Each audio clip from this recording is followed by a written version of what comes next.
Hello, class. My name is Bricky Sandella. I hope you can read or know that by now. I'm joined with Butterfly, CFO, sad Boston sports fan, and a hell of a cornhole player, Peter Dacey. I'm going to be asking him some questions about communication within his workplace. I guess I'll just start with how do you handle conflict in the workplace? It's an interesting question. Conflict in the workplace it can be challenging, depending on who the conflict is with. Um, Often it depends on the level the person has in the organization, and how often it's escalated. Um, I think the best approach is to sit face to face with the person, find out what's bothering them, let them get it off their chest, and then address the issues if you can. You're not going to be able to address all the issues all the time, but it's best to find out what's bothering them. If it's something work related or if it's personal, and there's two different ways to handle it. But you really want to get the person to communicate what's bothering them, and then see if there's a resolution. Because if you're working with them as a coworker, if you're on the same level with them and you're working in, say, the same department, you need to be able to deal with them on a daily basis. So you want to clear the air, find out what's bothering them, and then address it. If it's behavior that you're doing that's offending them or bothering them, uh, then you should address it.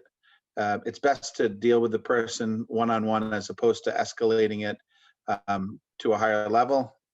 But if you can't resolve it, then you just go up higher or potentially to your HR department. So you kind of want to just like have both parties lay all their cards on the table and just be honest and get to the root of the problem. Yeah, I mean, that's the best way. Otherwise, it can linger, and then you have two people in an organization who are sometimes against each other. They're not as supportive of each other.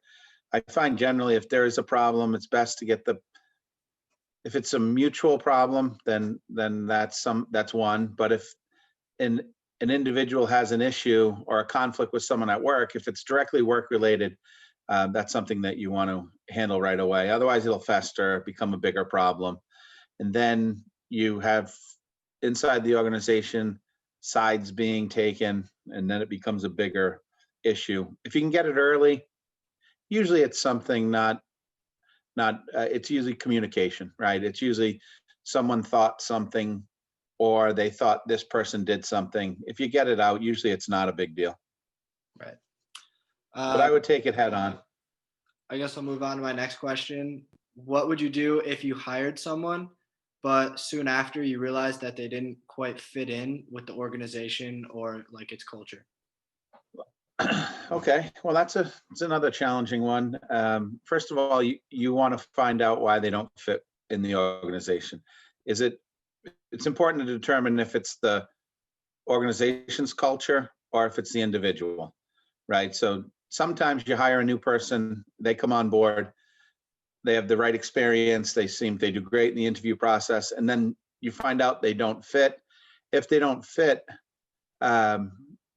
just personality wise, you really want to try to work through that, because you don't want to remove an employee from the organization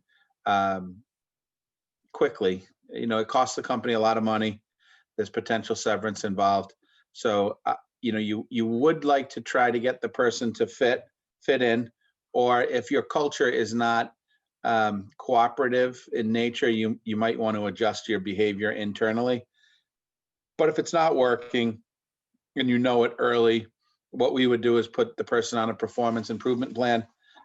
We call that a PIP, and that is where you identify what the issues are inside the organization with that person, whether it's the way they deal with coworkers, whether they deal with their manager, and then you document the process. You walk them through what their corrective action should be. If they don't meet the expectations, then you can terminate their employment. It's much cleaner for the company. There's a lot less of a chance for a lawsuit. So it depends on the level of interaction and what the fit isn't. If it's strictly one person doesn't like another person, you have to be careful because you could open yourself up to litigation when the person leaves. Um, I would try to take it head on early. Again, if you don't think someone's fitting in with the organization for whatever reason, you want to try to correct that behavior or that interaction early. The longer it goes on, the worse it is inside the company. And then it becomes a real mess to try to get rid of them. Ultimately, and depending on the state you live in, Connecticut's an at-will employment. You can, as long as they don't have a contract, or they may have a contract, you'll just have to give them their severance. If it's really disruptive, you want to make a move quickly. You don't want it to linger again. The How, key, I think, to all of these so far in both of your questions is open communication, finding out what the issue is, why there's a problem with a particular employee, what the interaction level is. Is it, sometimes there's always two sides to a story, but, ultimately you need everyone going in the same direction for the company. And communication is key. It has to be open, honest. So I would address it quickly. do you think there's any way that you can like predict how the person will perform within your office or within the culture before you make the hire? Yeah, I mean, well, it's interesting. I've had fairly good luck in hiring people. I haven't had to terminate a lot of people. And it depends on your interview style. So if I'm interviewing someone, if if they have the experience that's required, you can look at their resume, check their references. A lot of it for me is how they interact. How comfortable are you with their conversation? So my interviewing in a potential employee is more of a conversation. I'm not going to say, I'm not one who's going to be like, tell me about, your best strength or weakness. I mean, those things are canned. Anyone can do those.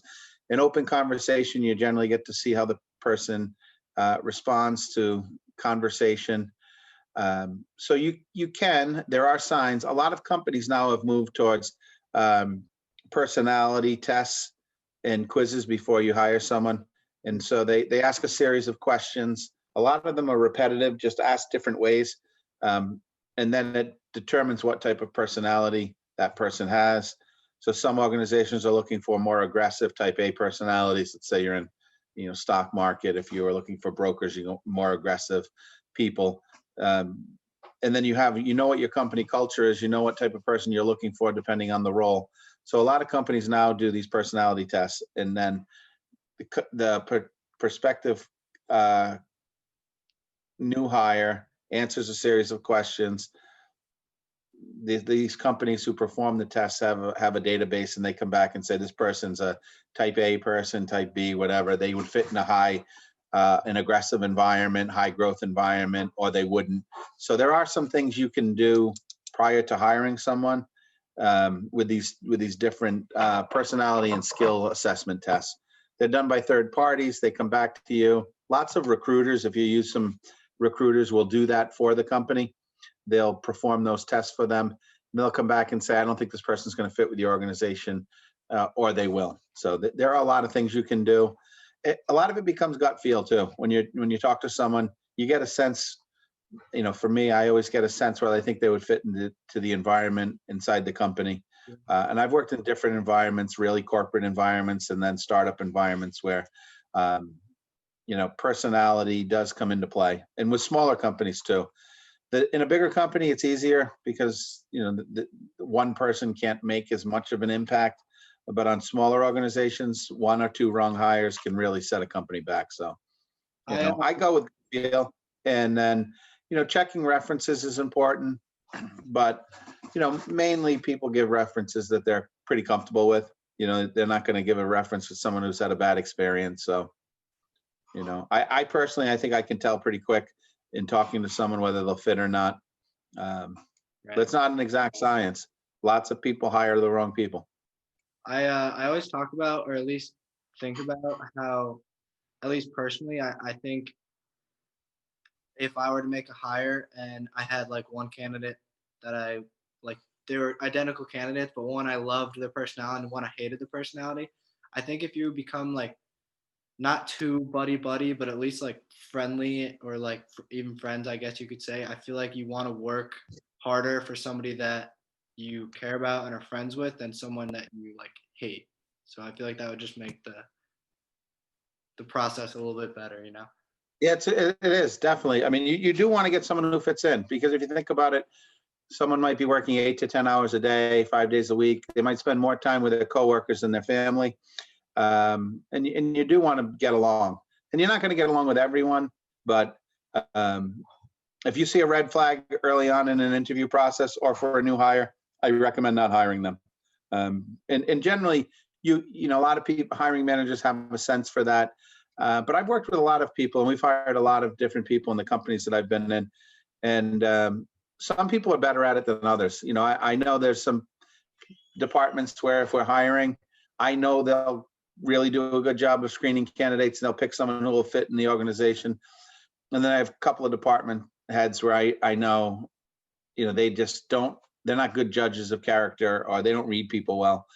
So they frequently have turnover in those departments. And sometimes it's the manager, right? I mean, it's not always the potential employee or the new hire. Sometimes it's the manager. Not all people are good people managers. And the environment's changing. You know, the things that you can ask a potential client, or the interactions that you have at a company level. In my time in business, it's changed dramatically from when I first started. I started in public accounting at Ernst & Young. They had dress code. You could only wear certain color suits, colored shirts, absolute strict protocol. You had to be very careful what you said to potential clients. It was very structured. And then I went into more of an entrepreneurial startup environment where it's a little freer, a little more open. So My roommate has a public accounting internship with EY. oh, nice. Yeah. It's a great company. So last question here. We kind of talked about how the two answers for the first ones were like pretty much just differently worded questions and answers.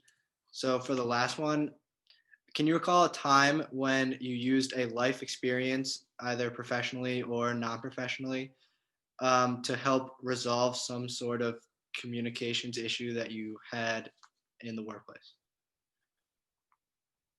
Whoa. That's a good question. Yeah, I mean, I'm sure you can always relay some personal things that you've experienced. For open communication, let's think about that. That's a good question. Then probably when I left public accounting, and I was talking with the partner at Ernst & Young, and they did not think that the decision I was making was the right decision. They thought I should stay. I went to this new biotech company. And the interesting piece was that they were still the auditors of the company that I went to. So I had a pretty, you know, I left and they were pretty upset that I had left, but now I became a client. So now I had to deal with them when it came time for year-end audit. And coincidentally, the person that I had the confrontation with, I would say, was the partner on the audit. So, you know, you had to put that behind right away. I'm going in, I'm the CFO of the company. I'm dealing with these auditors. And the first real issue that I have to deal with is dealing with the partner again. And so first meeting's a little difficult. You know, he comes in, he's, you know, he knew we had a confrontational ending, right? Because he thought I was making a big mistake. I should have stayed in the company, whatever it was. But I had to now deal with him on the year-end audit on a more professional basis. You know, so it became where I couldn't have this guy as an enemy. So, you know, it's just like you might have played sports growing up. You have maybe not loving a coach that you played for, but still as your coach, you have to, if you want to be on the team, you have to deal with them. I couldn't let the problem that we had when I left interfere with the company, because we're going to go public. We're doing all these great things. So, you know, on a daily basis, during the audit, I had to deal with them on a daily basis. So it's one of those things where I just said, you know, this is better for a team environment, have to be professional. I have to deal with them. As much as I wanted to say, put a new partner on the account, it wouldn't be worthwhile. So, you know, it was a lot of the things that I see, those conflicts, when it's in a professional environment, sometimes you have to swallow your pride a little bit. You know, I just had to deal with them on a regular as if it was a professional interaction, because it was. No matter what the conflict we had, I had to let that go. They were our auditors. We stayed with them. Ended up becoming pretty good friends with the guy in the long term. But I was just thinking, it's about teamwork. And so, growing up, played a lot of sports. He was on the team, whether you like him or not. You had to deal with him. So it was a challenging environment. I dealt with it, I think, pretty well.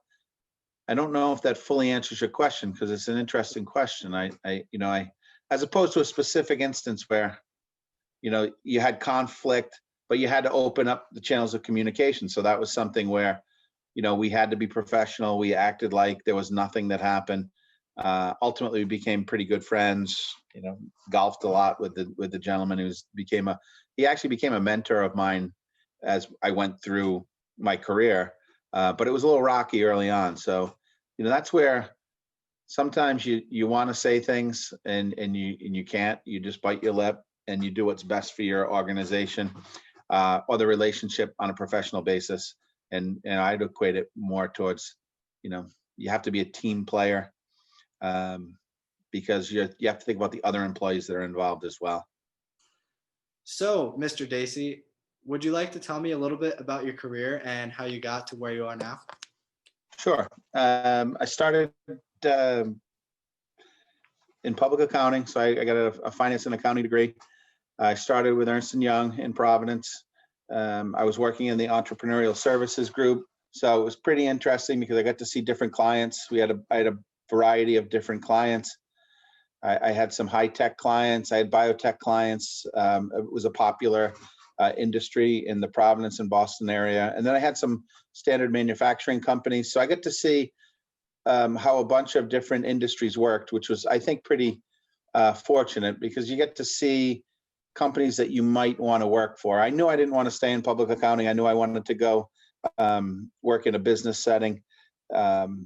Ended up leaving public accounting and went to work with one of my clients. It was a biotech company. It was this company, Cytotherapeutics. They did a pretty high-tech delivery system for cancer pain. It was nice. We took the company public, had some success there. Ultimately, we went through a phase 3 clinical trial, and everyone felt better. So our partners didn't go forward. We shut that company down, and that's how I ended up going to Connecticut. I moved here to start a biotech company, and it was the first next generation sequencing company to do DNA sequencing. We launched a DNA sequencing technology that changed the way people are doing science today. It's actually, this company was called 454 Life Sciences. Ultimately, it was bought by Roche Diagnostics. It changed the way people are doing cancer treatments, and they're doing diagnostics. We were the first company to launch one of those. It was pretty fascinating, and it was a lot of fun. It was a great company in that we developed technology that's actually helping people. An interesting story, just a quick one. We were featured on the Today Show years ago. It was probably about 10 years ago. There was this woman in Wisconsin who had a kid who was dying. They didn't know what was wrong with the child.